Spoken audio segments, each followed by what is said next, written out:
अस्सलाम वालेकुम दोस्तों, कैसे हैं आप। उम्मीद और दुआ है कि आप लोग खैरियत से होंगे और अल्लाह ताला सबको खैरियत से रखे और अपने हिफ्ज़ व अमान में रखे।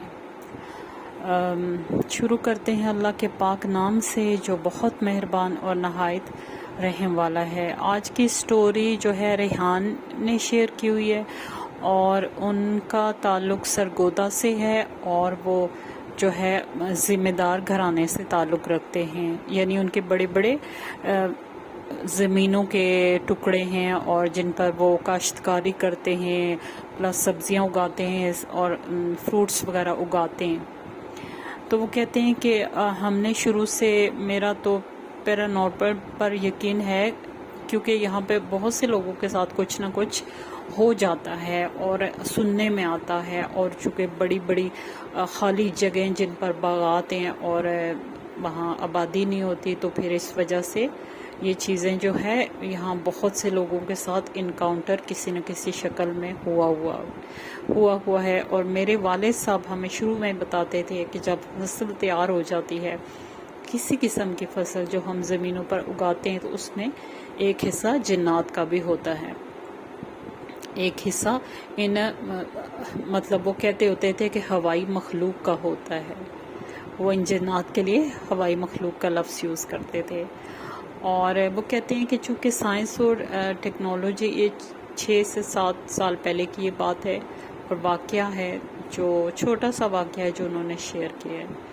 वो कहते हैं कि जब मतलब मेरे वालिद साहब ओल्ड एज में आ गए, तो मुझे जो है ज़मीनों का हस्बे रवायत, जो कि हमारे इलाकों की रवायत है, मैं बड़ा बेटा था, मुझे वो सब कुछ संभालना था और मैंने कंप्यूटर की एजुकेशन ली हुई थी, लेकिन मैं ज़मीनों पे जब मेरे वालिद साहब बेड पे आ गए और इतने ओल्ड हो गए कि मतलब जो कि चाहिए होता है पूरा स्टेमिना उधर काम करने को, वो नहीं रहा, तो मुझे जाना पड़ा, मुझे देखना पड़ा। जो कुछ हमारे मज़ारे थे उनको भी मैं ही लुक आफ्टर करता था, और जब सारे बीज मंगवाना, उनके काश्त करना और फिर पौधों की जितनी दवाइयाँ, स्प्रे, ये सब कुछ जो है मेरी निगरानी में होता था।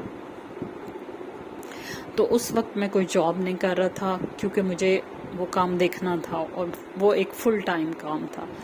तो वो कहते हैं कि मैंने चूँकि सुन रखा था कि अपने वालिद साहब से कि ऐसा होता है, लेकिन मैंने कभी देखा नहीं था। तो जब मेरा वो उन ज़मीनों पे मेरा फर्स्ट ईयर था, यानी कि बीज काश्त करने से लेकर फलों की उस तक पकने तक, वो मेरा उधर फर्स्ट टाइम था। तो कहते हैं कि मैं एक दिन शाम का वक्त था, ये ऑरेंजेस की फसल तैयार हो चुकी थी और पूरी तरह से दरख्त भरे हुए थे और लदे हुए थे, और मैं चूँकि विज़िट करता रहता था ऑफन, दरख्तों के अंदर से गुज़र के आगे पीछे जितने थे वो सारा एरिया मेरी नज़र में था। कितना फ्रूट है वो भी मुझे पता था, और क्या है और किस दरख्त पे क्या है, किस दरख्त पे नहीं है, ये सब कुछ मेरे इल्म में था। तो वो कहते हैं कि एक दिन शाम का ही टाइम था, थोड़ी सर्दी ही थी और असर के बाद का टाइम था। तो एक दरख्त में अपने जैसे राउंड ले रहा था, कुछ चीज़ों को मैंने देखना था, कुछ चीज़ें मैंने उधर मज़दूरों को भी रोका हुआ था और मैं कुछ काम करवा रहा था। तो कहते हैं कि मैंने देखा कि एक दरख्त जो बिल्कुल ऐसे फुल था फल से कि वो ज़मीन के साथ लग रहा था और उसको सहारा दिया गया था। सामने उसके फ्रूट था। जब मैं बैक साइड पे गया तो वहाँ ऐसे लग रहा था कि ये देखना पड़ा था कि ये किस चीज़ का दरख्त है। ये फ्रूट का नामो निशान नहीं था, नामो निशान नहीं था। कहते मैं बिल्कुल हैरान हो गया और मैंने कहा कि ये वो दरख्त है जो हर रोज़ मेरे उसमें मुशाहिदे में आता है। अभी फ्रूट उतरा नहीं था। तो वो कहते हैं कि मैंने देखा कि वो दरख्त फ्रंट पे जो उसका लुक थी, उस पे कुछ ऑरेंजेस लगे हुए थे और बैक साइड पे से वो ऐसे क्लीन हुआ था, इतना कुछ फल भी नहीं था कि ढूंढने से मैं अगर ढूंढता भी तो मुझे कोई ऑरेंज ना मिलता। تو میں بڑا حیران ہوا. میں نے اپنے مزدوروں کو بلایا، کچھ مزارے گھر چلے گئے تھے، اور جو ہے میں نے اپنے مزدوروں کو بلایا اور میں نے کہا کہ یہ درخت اس پہ اتنا پھل لگا تھا. تو انہوں نے لا علمی کا اظہار کیا. انہوں نے کہا کہ ہمیں تو کچھ پتہ نہیں ہے، ہم تو اپنے کام میں مصروف تھے. خیر میں بڑا پریشان ہی ہوا کہ یہ اچانک کیا ہو گیا ہے. تو جو ہے گھر آ کے میں نے اپنے والد صاحب سے، مجھے یہی تھا، مجھے پورا مطلب 90% یہ تھا کہ جو مزارے گئے انہوں نے اتار کے کسی طرح سے یہ پھل مطلب مجھ سے جیسے چوری ہوتا ہے وہ لے کے چلے گئے. لیکن جو ہے اور مجھے یہ یقین تھا، میں نے گھر جا کے پھر بھی گھر میں تذکرہ کیا اور مزدوروں کو میں نے ہر طرح سے چیک کیا، لیکن وہاں مجھے ایسا کوئی بندہ نہیں ملا جس پر میں ڈاؤٹ کر سکتا. تو میں نے انہی لوگوں پر ڈاؤٹ کیا جو یہاں سے چلے گئے تھے. میں نے گھر میں ذکر کیا تو میرے والد صاحب بھی تھے، ہم رات کے کھانے کے لیے بیٹھے تو کہتے ہیں کہ میں نے، ورنہ ہمارا سارا ٹائم جب پھل پک جاتا تھا اپنے اس ایریے میں گزرتا تھا جس میں مطلب جب تک فصل جو ہے اتر کے اپنی جگہ پہ نہیں چلی جاتی، ہم لوگوں کو مسلسل وہاں پہ رہنا ہوتا تھا. میں گھر آیا، میں نے کھانا کھانا تھا، میں نے پھر وہیں چلے جانا تھا اور پھر رات کو وہاں کچھ حصہ گزار کے وہاں ایک مزدور تھا جو وہاں رات گزارتا تھا اور پھر صبح صبح میں چلا جاتا تھا فجر کے وقت. اس طرح کی کچھ روٹین تھی. اور میں نے کھانا کھاتے ہوئے اپنے والد صاحب سے ذکر کیا کہ اس طرح ایک اورنج کا درخت جس پہ بے انتہا اورنج کا پھل لگا ہوا تھا، وہ بالکل چند کچھ اورنج ہوں گے جو نظر آ رہے ہیں اور خالی تھا. تو میرے والد صاحب ہنس پڑے.